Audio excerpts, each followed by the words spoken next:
अस्सलामुअलैकुम नाज़रीन, programme मुकाबिल public के साथ में खुश आमदीद। मैं हूं मारिया जदून, मेरे साथ मौजूद हैं रऊफ क्लासरा और आमिर मतीन। इमरान खान का सेनेट इंतखाबात वक्त से पहले करवाने का ऐलान। पीडीएम की चाल से कबल खान ने अपनी चाल चल दी। ऑपोजिशन ने कबल अज वक्त इंतखाबात के ऐलान को मुस्तरद कर दिया। क्या शो ऑफ हैंड के जरिए सेनेट इंतखाबात में पैसे का इस्तेमाल रुक जाएगा? शो ऑफ हैंड और कबल अज वक्त इंतखाबात का ऐलान इमरान खान ने क्यों किया, इस पर प्रोग्राम में बात करेंगे। पाकिस्तान की बड़ी सनतों का एक और माफिया बेनिकाब। अवाम की जेबों पर 40 अरब रुपए का डाका। सीमेंट फैक्ट्री मालिकान ने मिली भगत करके 40 अरब रुपए इजाफी कमा लिए। मियां मंशा खानदान की मिल्कियत डीजी खान सीमेंट फैक्ट्री पर मारे जाने वाले छापे से मिलने वाले हैरान कुन सबूत कि किस तरह पाकिस्तान के ताकतवर ग्रुप्स की जानिब से व्हाट्सएप और ईमेल्स के जरिए गरीब आवाम से अरबों रुपए लूटे गए। हैरान कुन और तहलका खेज इंकशाफात आपके सामने प्रोग्राम में रखेंगे। और लास्टली F9 पार्क इस्लामाबाद में 2 अरब रुपए से बनाई गई इमारत हुकूमत के गले की हड्डी बन गई है। इमारत का क्या इस्तेमाल किया जाए? वफाकी काबीना के 7 अहम वजीरों का एक दूसरे से सख्त इख्तिलाफ। इमारत किस मकसद के लिए बनाई गई और अब इसका मुस्तकबिल में क्या इस्तेमाल हो सकेगा? वफाकी काबीना इजलास की अंदरूनी कहानी आपके साथ शेयर करेंगे। आमिर साहब, प्रोग्राम का आगाज आपकी शो ऑफ हैंड और वक्त से पहले इंतखाबात करवाने के पीछे इमरान खान की क्या स्ट्रैटेजी हो सकती है? मैं समझता हूँ कि ये एक पीटीआई की मास्टर शॉट है। हम कहते रहते हैं कि इनके यहाँ मैकेनिक बड़े कम हैं, मगर ये मैकेनिकी जो है ना इनसे हो गई है। अच्छा। और मेरा ख्याल है फवाद चौधरी को आप एक क्रेडिट दें कि वो एक सियासी ख़ानदान से, क्योंकि उनका ताल्लुक़ है, ये दुरफिंतनी उन्होंने छोड़ी थी। अच्छा। और अच्छी कामयाब दुरफिंतनी इसलिए है कि आप देखें कल परसों तक यहाँ पाकिस्तान का सबसे बड़ा मसला था और पीडीएम का जो सबसे बड़ा मुद्दा था वो ये था कि जी हमने हुकूमत गिरानी है। आज जो है ना एकदम फोकस सारा इस पे आ गया है कि इलेक्शन सेनेट के जो है पहले होंगे कि नहीं होंगे, शो ऑफ हैंड होगा या नहीं होगा। मैं शाम से देख रहा हूँ सारे प्रोग्राम्स का, टॉक शोज का यही टॉपिक है। और ये वरना परसों चौथ तक ये था कि लाहौर के जलसे के बाद कि जी वो एक वहाँ पे बिल्कुल उसको पिनकल पे ले जाके लाहौर में टेम्पो यूं होगा और उसके बाद टांगें कांप रही होंगी और फिर एक लॉन्ग मार्च होगा और यहाँ पे एक धरना होगा। और धरने के डर के मारे या धरने की वजह से हुकूमत गिर जाएगी, निज़ाम गड़बड़ हो जाएगा, एस्टेब्लिशमेंट घुटनों पे आ जाएगी, इनकलाब आ जाएगा। वो सारी बातें जो है ना वो अभी गायब हो गई हैं। एक तो ये नुकसान होता है कि जब हम कह रहे हैं कि ये छोड़ देंगे, बड़ा था छोटा था, माने या ना माने, मगर जब ये तासुर कायम हो जाए, ये तासुर हो गया है परसेप्शन, और कोई इतना गलत तासुर नहीं है कि जलसा बहरहाल उस तरह का नहीं हुआ जिस तरह का ये चाह रहे थे। चलें बहस में नहीं जाते कि 20,000 थे, 30,000 थे, 40,000 थे, मगर वो जो तासुर देना था कि इतना ज़्यादा बड़ा मजमा हो जाए कि जिससे कि ये लगे कि ये हुकूमत गई, वो तासुर नहीं कायम हुआ। और उसके बाद से आप देखें एक और बड़ी डेवलपमेंट ये हुई कि बिलावल भुट्टो साहब जो हैं वो शहबाज शरीफ साहब को जेल में मिलने गए। अब ये उनकी भी मैं समझता हूँ एक अच्छी सियासत कह लें या हालात का तकाजा है कि जब लाहौर में जलसा बड़ा नहीं हुआ तो किसी ने कहा जनाब ये एक लीडर ऑफ दी अपोजिशन तो बहरहाल अभी भी शहबाज शरीफ हैं, प्रेसिडेंट भी वही हैं, तो वो उन्होंने कहा जी उनको मिलें। उससे उन्होंने भी ये तासुर दिया है कि जनाब मरियम बीबी जो है ना ठीक है, ये बहुत एकदम से आ गई हैं, मगर शहबाज शरीफ भी हमारे लिए मैटर करता है। तो शहबाज शरीफ को उन्होंने वोट को इज्जत देते देते शहबाज शरीफ को भी इज्जत दी है, जिससे कि उन्होंने ये नहीं है कि टोटली अपने सारे अंडे एक बास्केट में नहीं डाले हैं। तो उससे शहबाज शरीफ साहब भी थोड़े से तकवीयत उनको भी मिली है, जाहिर है। मगर घूम फिर के इस वक्त बहस जो है ना वो सारा जो बयानिया था जिसका एक टेम्पो आना था, लॉन्ग मार्च का जिक्र ही नहीं सुन रहे। अभी तो नेक्स्ट था कि जी ये वो होगा।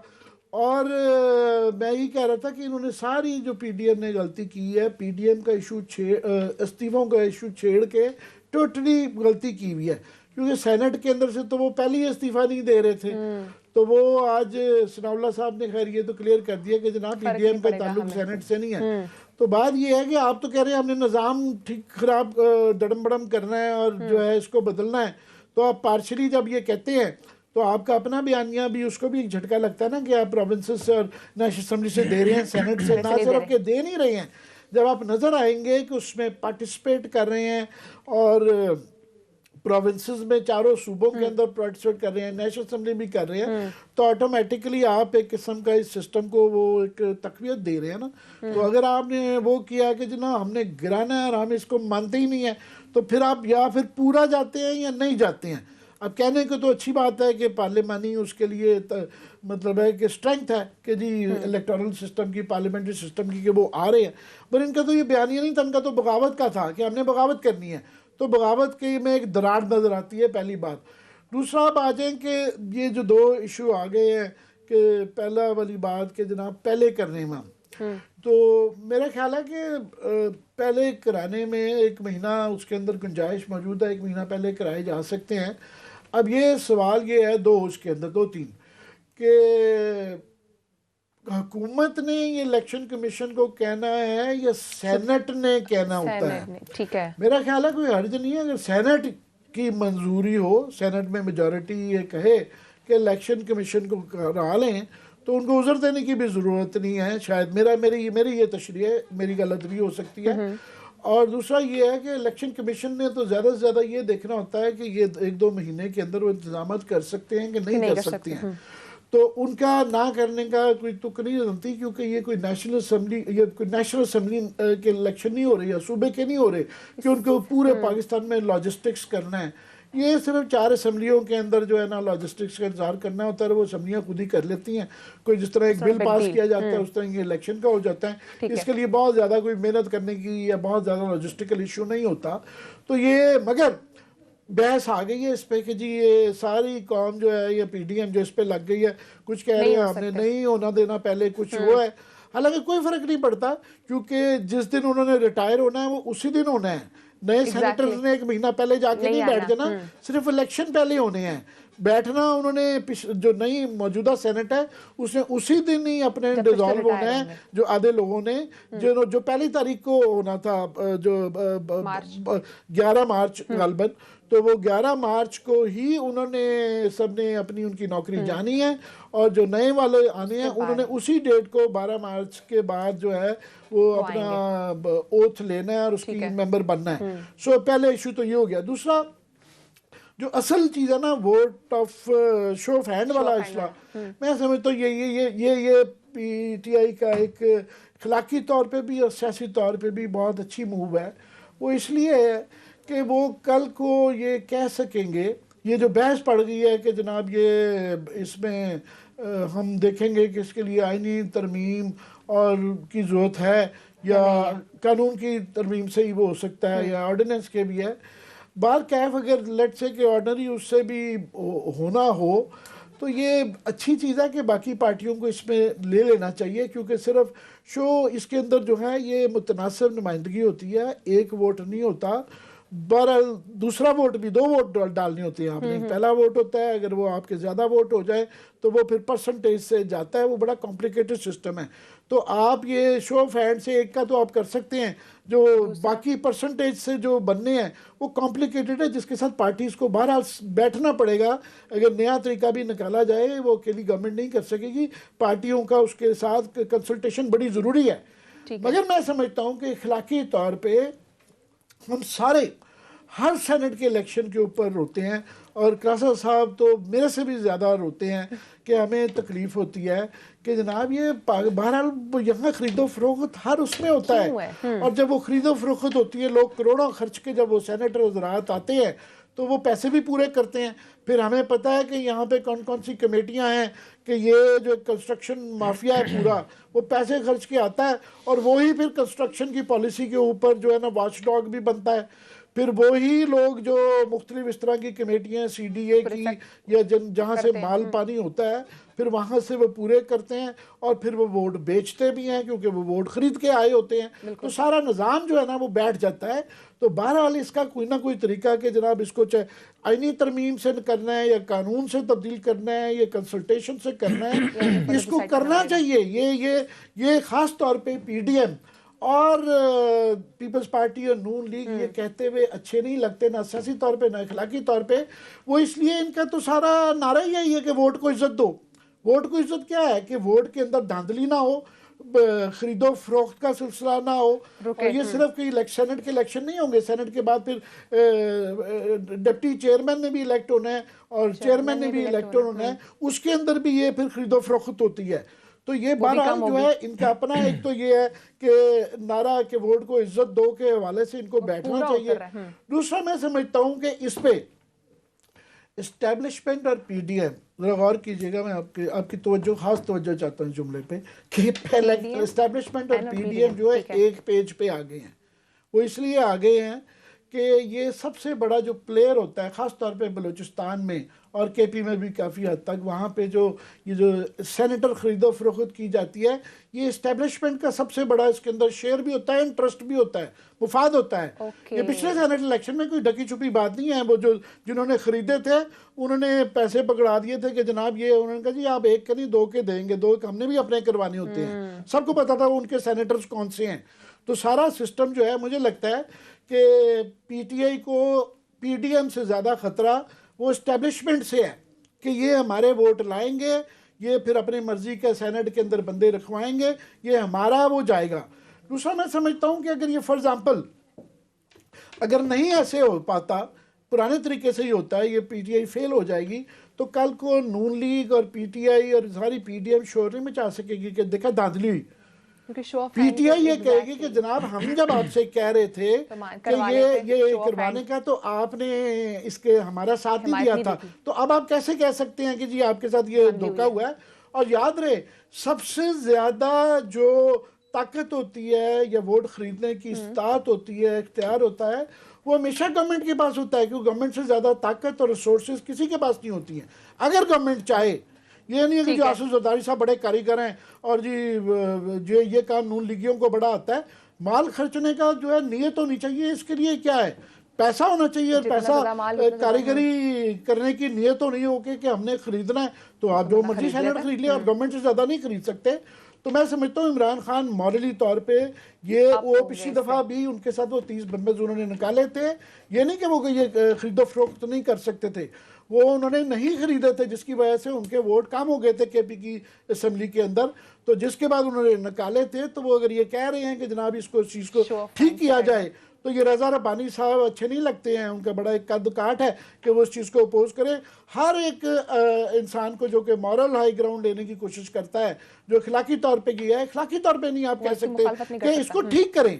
ये बहस नहीं है कि इसको कैसे करना है, आइन के तरमीम करनी है कि कानून की तरमीम करनी है, इसको बहरहाल आपस में बैठ के इनको ठीक करना चाहिए। ठीक है क्लास साहब, आपको क्या लग रहा है, चूंकि कह रहे हैं कि हर लिहाज से इमरान खान साहब की एक अच्छी मूव है, तो इस्टेब्लिशमेंट और पीडीएम क्या वाकई अब एक पेज पर है जो इमरान खान साहब ने मूव अपनी चली है? मेरे ख्याल आमिर साहब की बहुत सारी बातों से मुझे इख्तलाफ है, अपना इनका एक रोमांस है। तो रोज ही इख्तलाफ ही होता है सर जी, मैं कोई रीजन लॉजिक के साथ बात करने की कोशिश करते हैं सर, ऐसे आने लाइटर नोट। अपना ओपिनियन एस्टेब्लिशमेंट को कोई ज़रूरत नहीं है जी वोट उन्होंने बाइंग करनी है। उन्होंने अपने बंदे, अगर जिसके मिसाल इन्होंने दी है कि बलूचिस्तान में उन्होंने हुकूमत गिराई थी, बनाई थी सेनेट में, तो ओपनली की थी कि ये बंदे इनको सेनेटर बने। उन्होंने कौन से 10 नामों में से 3 बनवा लिए थे।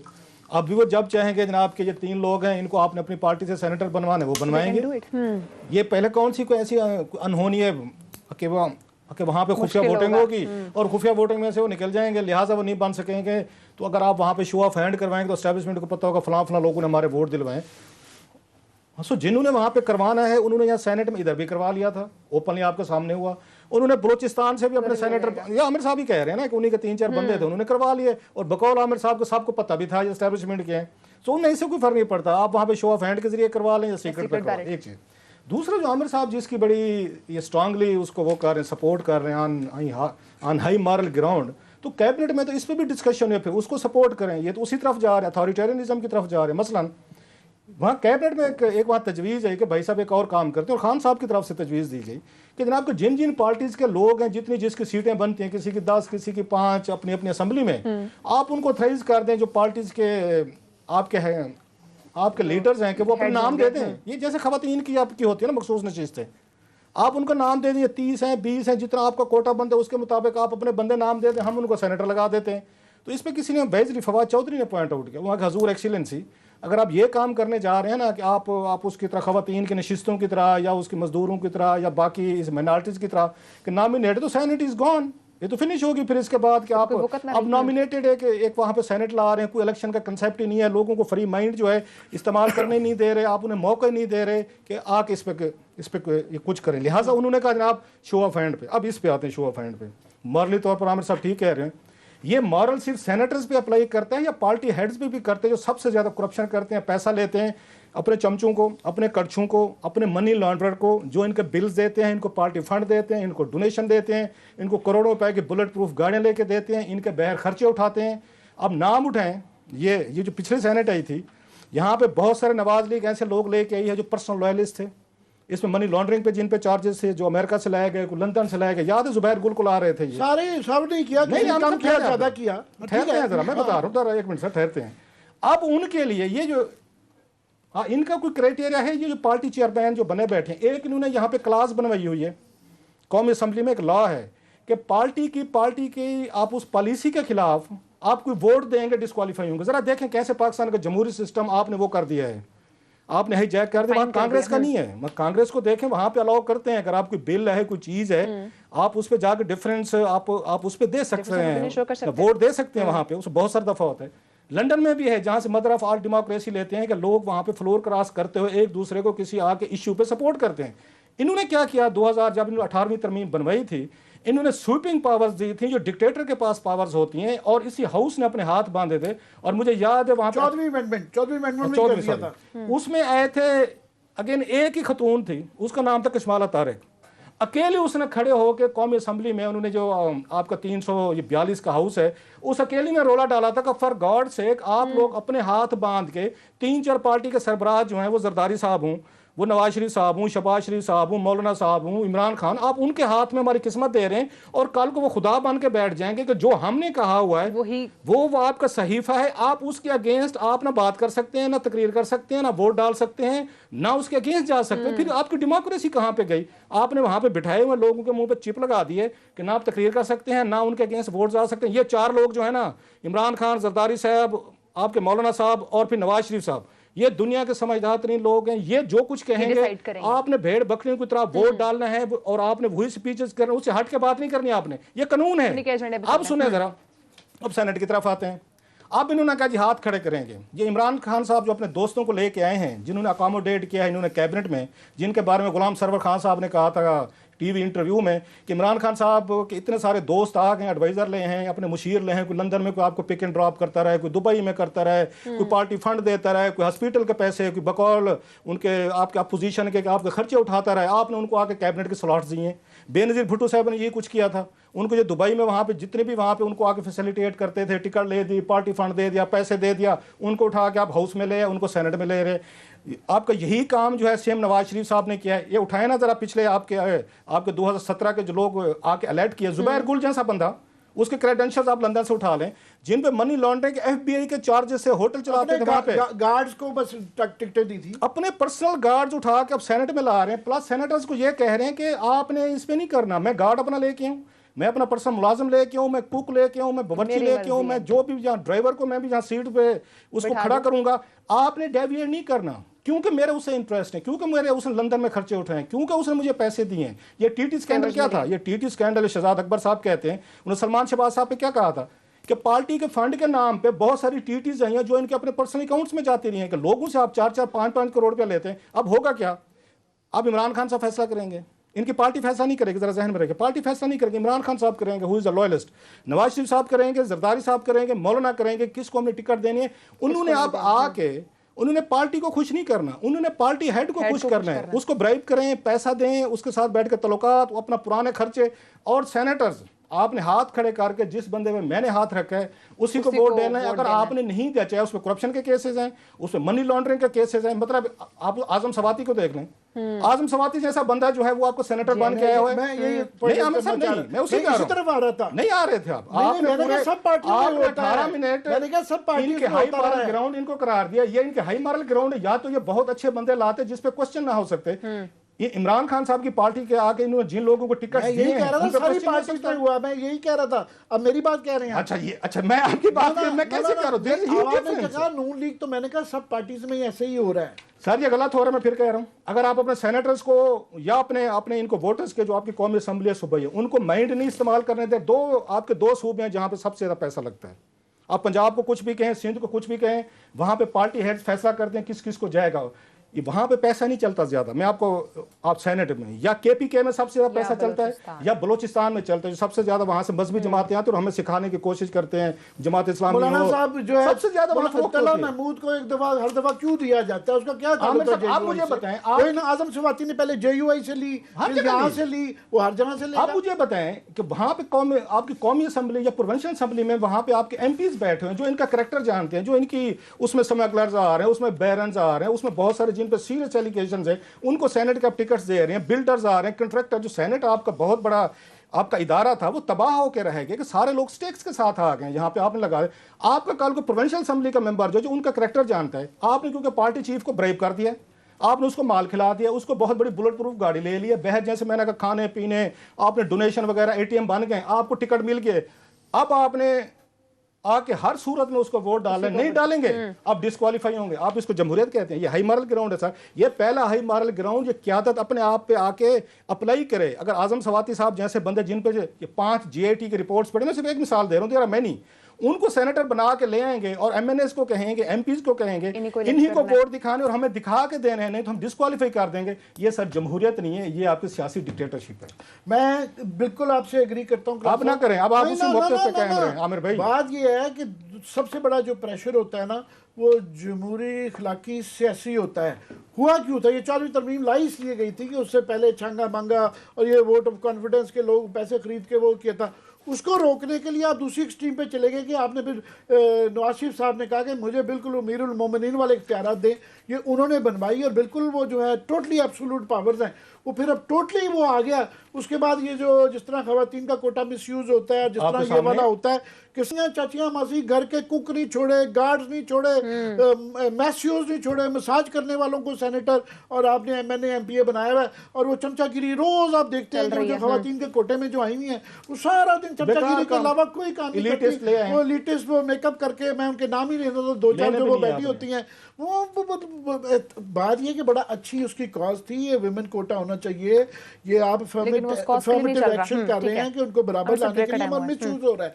ये आपने वक्फा लेना है। मैं इस पे एक और आर्गुमेंट जाते हुए बड़ा, मैं इस पे मैं इनका आर्गुमेंट पूरा आधा बाय कर रहा हूँ, पूरा नहीं कर रहा। इसके ऊपर भी बात करेंगे नाज़रीन। ब्रेक के बाद हम बात करेंगे कि कैसे सीमेंट फैक्ट्री मालिकान ने अवाम की जेबों पर 40 अरब रुपए का डाका मारा है। कंपटीशन कमीशन की इंक्वायरी रिपोर्ट में तहलका खेज इंकशाफात सामने है। ब्रेक के बाद आपके सामने रखेंगे, साथ रहिएगा।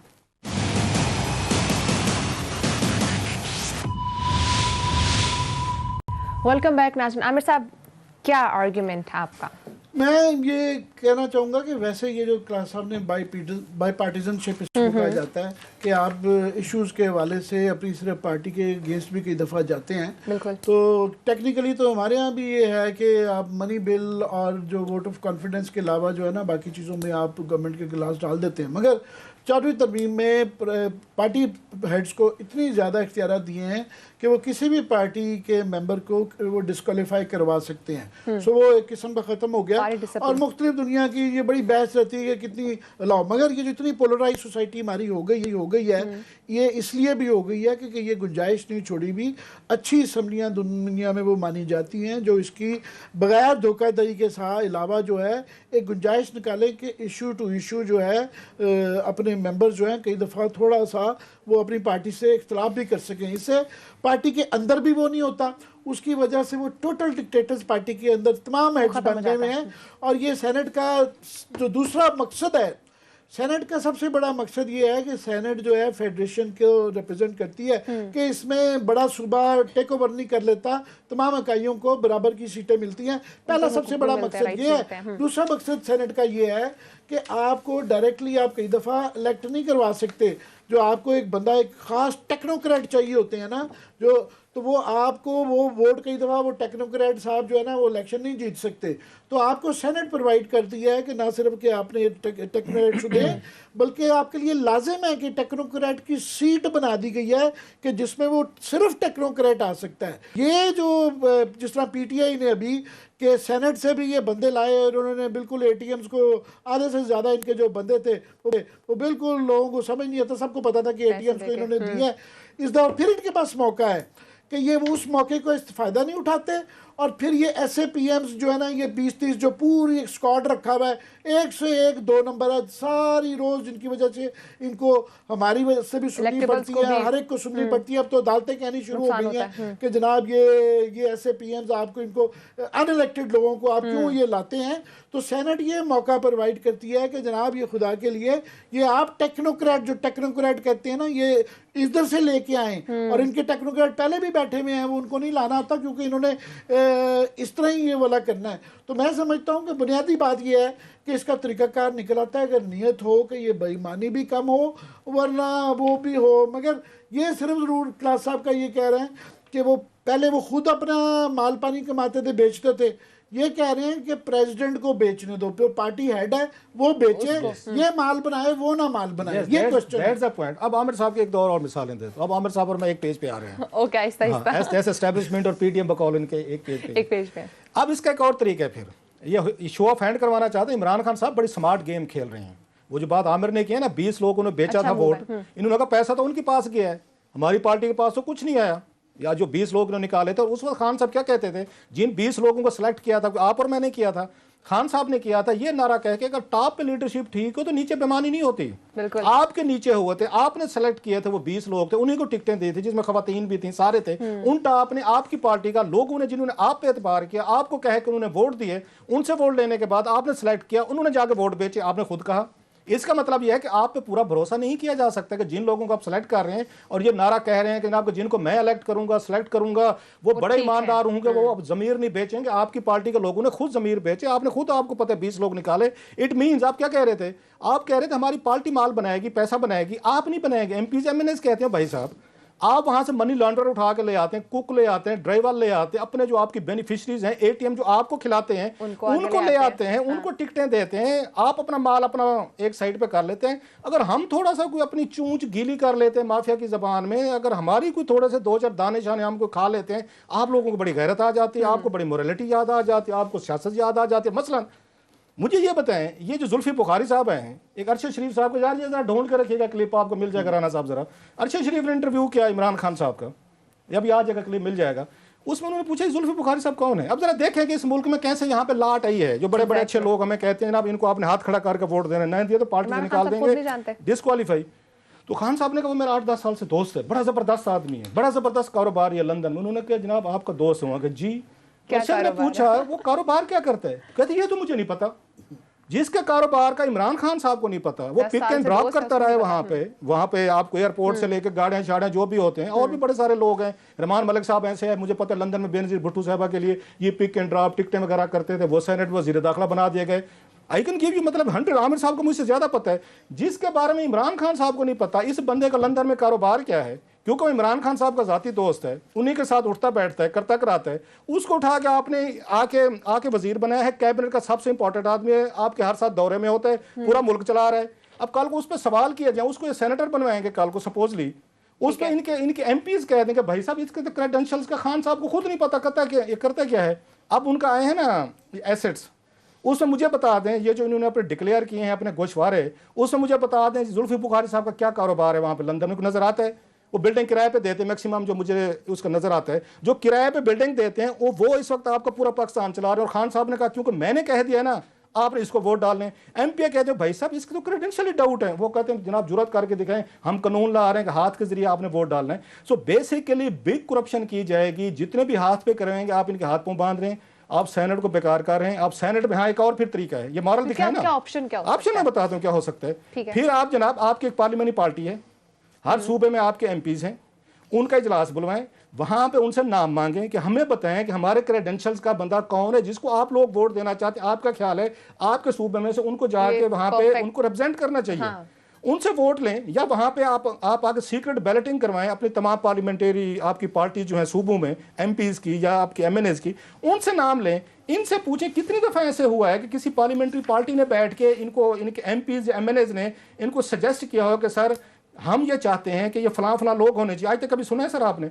इमरान खान फाइनल करेगा, जरदारी साहब फाइनल करेंगे, इसके बाद आपके ये नवाज शरीफ साहब करेंगे, मौलाना साहब करेंगे, माल बनाएंगे, पार्टियां लेंगे, एटीएम होंगे, आपके खर्चे होंगे, और हमें किस लाइन पे लगा दिया है कि आपने सपोर्ट करनी है। यहाँ पे देखा हम ये करप्शन रोकने की कोशिश कर रहे हैं, देखा ना हम यहाँ पे ईमानदार लोग लाने की कोशिश कर, देखा हम यहाँ वोट नहीं बिकने देंगे। वो भाई साहब, आप ये आमिर साहब उनकी डिटेल बताते रहे कि कौन कौन सा यहाँ पे कंट्रैक्टर, हर फैमिली ने जो बिजनेस फैमिली है उन्होंने यहाँ सीटें खरीदी हैं, अपने सेनेटर खरीदे हैं सर, उन्होंने पार्टी को पैसा लगाया है, पार्टी हेड्स को पैसा लगा के उन्होंने भेजे हैं, वही खड़े होकर अपने कारोबार की, अपने आईपीपीज की अलहदा वो आके प्रोटेक्शन करते हैं। सीमेंट का भी आप कहानी सुन लेंगे, उसके इनके अलहदा लोग हैं। शुगर की तमाम लॉबीज जो हैं वो पैसा फंड करती है, अपने अपने बंदे। यहाँ हर सियासी फैमिली जो अपना बिजनेस करती है उन्होंने अपना बंदा सेनेट में भेजा हुआ है। मैं सब करता 8, 10, 20 अच्छे लोग भी होंगे। सो आमिर साहब का ये कहना लास्ट वर्ड, हम बेसिकली इन पार्टी सरबराहान को सपोर्ट कर रहे हैं कि जो पैसा माल एमपीज ने कमाना है, मसला सिर्फ इतना सा है, एमपी ने पैसा लेना है या पार्टी हेड्स ने अपना पार्टी फंड के नाम पे पैसा लेना है, जैसे सलमान शहबाज लेता रहा है। ये बहुत सारी टीटी सामने आई है, ये शहबाज शरीफ साहब पे है, नवाज शरीफ है, जरदारी साहब पे आता है। सो ये सर जी आमिर साहब, मैं कम अज कम ऑप्शन खत्म कर दूं, ये बिल्कुल सही कह रहे हैं कि इंडिया में फॉर एग्जांपल ओपन बैलेट होता है। ओपन बैलेट से मुराद है कि वो उनको आप डालते हैं, पता होता है किसको आप दे रहे हैं वोट, तो वो उससे पार्टी हेड जो है डायरेक्टली आप डिस्क्वालीफाई नहीं होते, पार्टी हेड आपको डिस्क्वालीफाई कर सकता है। मगर ये बिल्कुल सही बात है कि अगर ये नाम वहाँ से आए कि जी इनके पीछे कोई सिस्टम हो, ये नहीं है कि नवाज शरीफ साहब अपने गार्ड को, अपने बॉक्सर को, या कोई तमाम सरबराहान जो हैं, पार्टी हेड जो हैं, अपने मैसियो को, मार्शिए को जो है ना वो बना दें। अगर ये तरीके से नाम आ रहे हैं तो उसके पीछे वो वाला बिल्कुल एक बड़ा स्कैंडल आया था लास्ट में, पार्टी से नाम लिए जा सकते हैं और पार्टी तो हमेशा अच्छे नाम देगी। लास्ट में बताओ, स्कैंडल आया था वहां पे लंदन में आया था, आपको याद आ जाएगा अमर साहब को, 2006-7 की बात है ये। वहां पे जो इनकी पार्टी थी उस वक्त, जो टोनी ब्लेयर साहब का स्कैंडल आया था, इन्होंने क्या किया था, इन्होंने कोई बहुत बड़े बिग बिजनेसमैन थे, उनसे डोनेशन लिए थे पार्टी के लिए, कि हमें पार्टी के लिए डोनेशन, कर्जा लिया था टाइप का। ये 14 मिलियन पाउंड का, मुझे आज तक याद है 2007 में, उस वक्त लंदन में था, सो उन दिनों में बहुत बड़ा इशू था वहां पे। बाद में उन्होंने क्या किया, उन्होंने कहा जनाब ये जो आपने लोन हमें दिया ना कर्जे के नाम पे, इसके बदले में आप हाउस ऑफ लॉर्ड्स में लॉर्ड की सीट ले लें। उसने टोनी ब्लेयर की पार्टी ने वो 14 मिलियन ये पाउंड का जो लोन था उसको एडजस्ट करवाया, उन्हें सीटें दे के। ये मदर ऑफ ऑल डेमोक्रेसी में हुआ है, ये लंदन में हुआ है कि वहां पे सीटें बेची गई। उन्होंने 14 मिलियन पाउंड इकट्ठा करके पार्टी ने, ये टोनी ब्लेयर साहब एंड कंपनी ने, उनको कहा जो बड़े बड़े थे, और उसमें कार, ये मुझे याद है कार मैन्युफैक्चरिंग थे, बड़े बड़े बिग कंपनीज के सीईओ थे, उन्होंने इनको पैसा लगाया। पैसे लगाने के बाद हाउस ऑफ लॉर्ड्स में आके बैठ गए और वहां पे उन्होंने पॉलिसीज को इन्फ्लुएंस करना शुरू कर दिया। ये तरीका इन्होंने वहां से बारो किया है। ये जो हमारे पढ़े लिखे लोग हैं, इन्होंने कहा भाई साहब पैसा लो, दो आके हमें रोकड़ा दो, उसके बाद हम आपको सीटें देने को तैयार हैं। अल्लाह खैर सलाह सारे मजे कर रहे हैं। कल बहस की जो हो रही थी कि लास्ट कह दूं कि स्वाति साहब को मैं ही इनसे पूछ रहा था बड़ी मासूमियत में कि इनको क्या ऐसी मुसीबत है कि इनको ये ऑयल की कमेटी में भी घुसना चाहते हैं, रेलवे की मिनिस्ट्री देनी पड़ेगी, और वो सुप्रीम कोर्ट के इतने बड़े स्ट्रिक्चर्स के बावजूद उनके आगे मजबूर है। ये मजबूरी है, ये पहले JUI को भी मजबूरी थी इनको टीट देने की और इनको भी टिकट देने की, और फिर वजारत भी देनी होती है। ये इसलिए कि जब जरूरत पड़ती है कि बाकियों को लेने देने के मामलात होते हैं, फिर ये हेल्प करती हैं ATMs। ठीक है नाज़रीन, ब्रेक के बाद हम बताएंगे आपको कैसे सीमेंट फैक्ट्री मालिकान ने 40 अरब रुपए कमाए हैं और आवाम की जेबों पर डाका डाला है। ब्रेक के बाद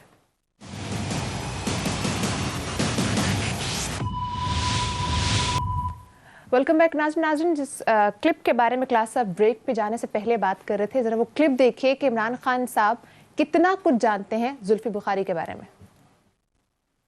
नाज़रीन, अगले टॉपिक पे बात करते हैं। एक और माफिया जो है वो बेनकाब हुआ है।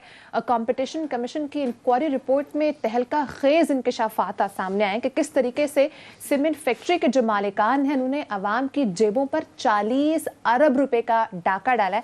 क्लास सब शेयर कीजिएगा आवाम के साथ, किस तरीके से लूटा जा रहा है आवाम। मेरा ख्याल आमिर साहब से ले लें पॉइंट ऑफ, फिर मैं ये जुल्फी बुखारी पे ये जरूर कमेंट कर दूंगा। प्राइम मिनिस्टर ऑफ पाकिस्तान का वो कह रहे थे कि मुझे नहीं पता वो क्या करता है, मगर पूरे पाकिस्तान को पता है, वो जनरल तिरमिज़ी साहब की जो है ना किताब आई हुई है, उसके अंदर पूरे इनके ख़ानदान के जो है ह्यूमन ट्रैफिकिंग के अंदर जो FIR हुई हुई हैं, जो केसेस हुए हुए, जिस तरह पैसे खा के गए हुए हैं, उसकी सारी तफसीलात मौजूद है। सो ये डॉक्यूमेंटेड है। सो प्राइम मिनिस्टर को नहीं पता, उसको ऐसे PM लगा दिए, मगर बाकी सारी दुनिया को ज़रूर पता है। अब आ जाएं इसके ऊपर कि ये इसको हम फॉलो अप करते रहेंगे, अभी थोड़ा टाइम है। मगर पाकिस्तान में भी हो क्या रहा है कि हम जो ईंट उठाते हैं नीचे से कूड़ा निकलता है।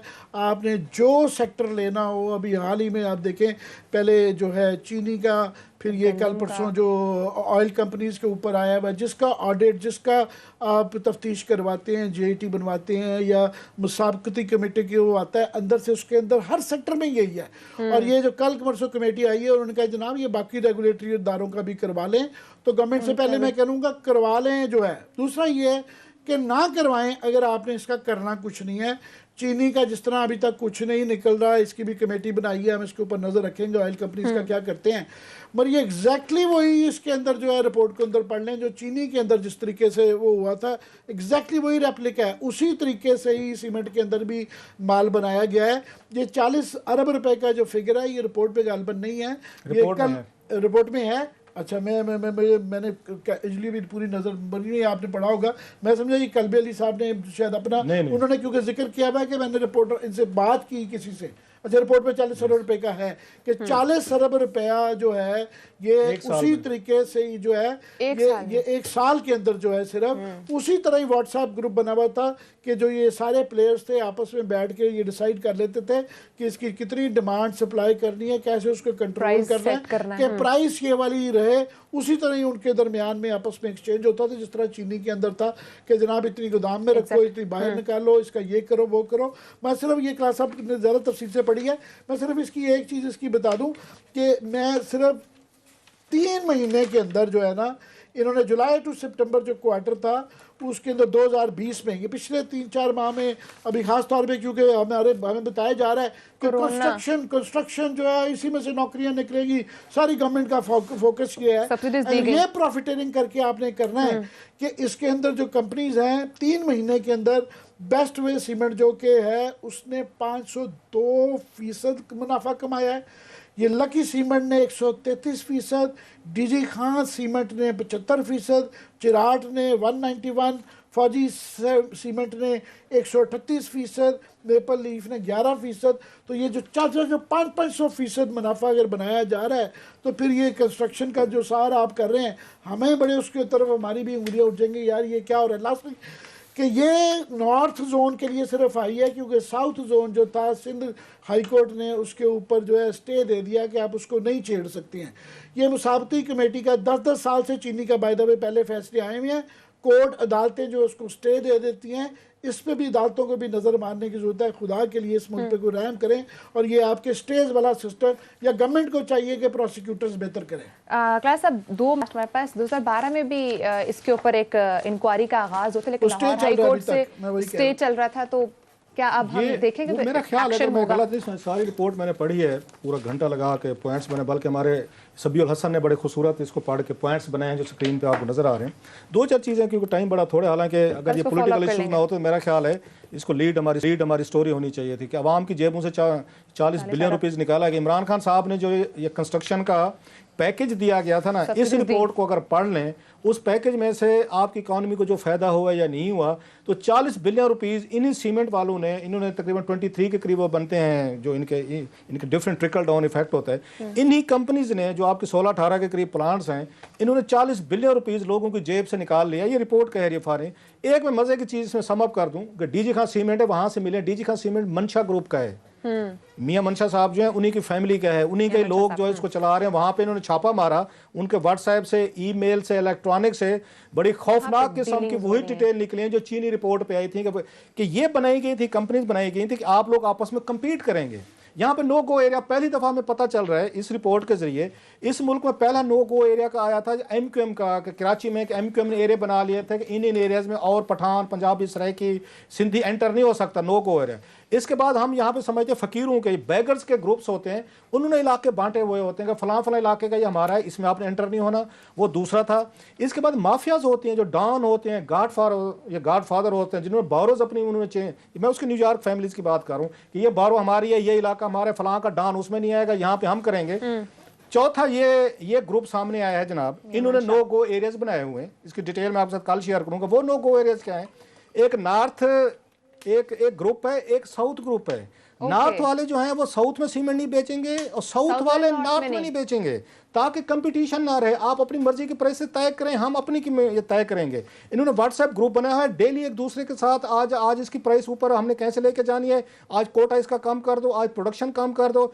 एक भी मैंने इसमें बैठ के कुछ 100-150 व्हाट्सएप के मैसेजेस पढ़े हैं जो रिकॉर्डेड हैं, एक मैसेज में भी नहीं लिखा हुआ इन लोगों ने कि इसकी प्राइसेस आज हम कम ना आज हम इसकी कम क्यों ना कर दें। हर एक में लिखा हुआ कि 5-6-7 रुपए बढ़ा ना दें।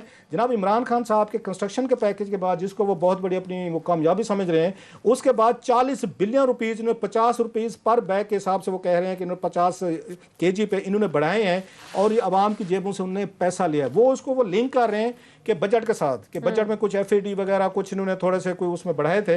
लेकिन ये जो इन पे थोड़ा स्लम्प आया था ना 3 महीनों का, जो बाद में रिकवर किया है, आवाम की जेब से गए हैं, ये माफियाज हैं। इनको अच्छा, मुझे अब इस रिपोर्ट की जो आमिर साहब ने एक्शन क्या लेंगे, इन पे सर ये जुर्माने हुए थे 6.7 बिलियन रुपीस किए थे कंपटीशन कमिश्नर ऑफ पाकिस्तान, पहले भी लूट चुके हैं। 12 साल से स्टे दिया हुआ है अदालतों ने, लाहौर हाई कोर्ट ने स्टे दिया हुआ है कि इनसे रिकवर ना करें। और भाई साहब, अगर मैंने इनसे पूछना है कंपटीशन कमिश्नर से कि एक्सीलेंसीज आप तनख्वाहें ले रहे हैं, लाखों रुपए ले रहे हैं, आप जाके कंपीट नहीं करते अदालतों में, 12 साल से 10 साल से कैसे स्टे दे सकते हैं? वो पैसे आपने रिकवर नहीं किए, नई रिपोर्ट हमारे मुंह पे मार दिया कि ये देखें आपको कैसे लूटा गया। इसको कल हम फॉलो अप भी करेंगे। एक तरफ हुकूमत इन्हें सब्सिडीज दे रही, दूसरी तरफ ये आवाम से ही पैसे लूट रहे हैं। कल इंशाल्लाह इस पे बात करेंगे, साथ रहिएगा।